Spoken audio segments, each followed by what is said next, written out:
देवगढ़ विकास भवन सम्मिलनी कक्ष 2025-2026 खरीफ ऋतुर चाषी पंजीकरण निमंते जिलापाल कवींद्र कुमार साहू अध्यक्षतार सांबादिक बैठक अनुष्ठित हो खाद्य जोगाण खाउटी कल्याण विभाग अनुसार आसंता खरीफ विपणन वर्ष 2025-2026 चाषी पंजीकरण प्रक्रिया आसंता 19/7/2025 तारिख ठारू आरंभ हो 20/8/2025 पर्यंत चालू रही समस्त चाषी भाई और भौणी मान अवगति निमंते जणाई दि जाउछि कि ए वर्ष चाषी पंजीकरण संपूर्ण नूतन भाव में प्रक्रिया चाषी भाई और भौणी मानकर चाष जमीर पंजीकरण केवाईसी माध्यम तेणु समस्त अनुरोध कि निर्धारित समय अवधि भितर आधार केवाईसी सहित बैंक खातार संचयीकरण कर पंजीकरण कराई नियंतु। बैठक में समवाय समिति समूह उपनिबंधक मनिका राय, जिला जोगाण अधिकारी किशोर चंद्र महाराणा, जिला सूचना लोक संपर्क अधिकारी मनोरंजन सुतार, सांबादिक प्रमुख उपस्थित थे।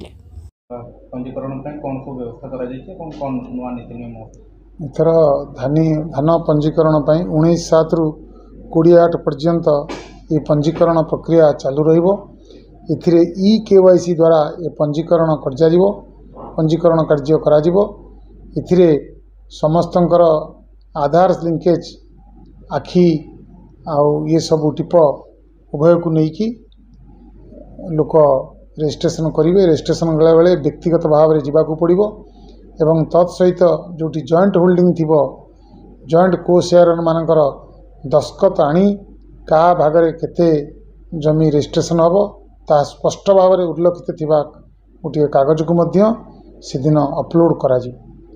एथिरे टिके व्यतिक्रम अछि। पूर्व वर्ष भली जणे तांकर एजेंट बा तांकर भाई बंधु किए आनिथिले रजिस्ट्रेशन करि पारथिले, एथर सी व्यक्तिगत भाव में न आसिले रजिस्ट्रेशन करि परिबे ना। Deogarh Tikeshwar Gurung report, Nyayabati TV.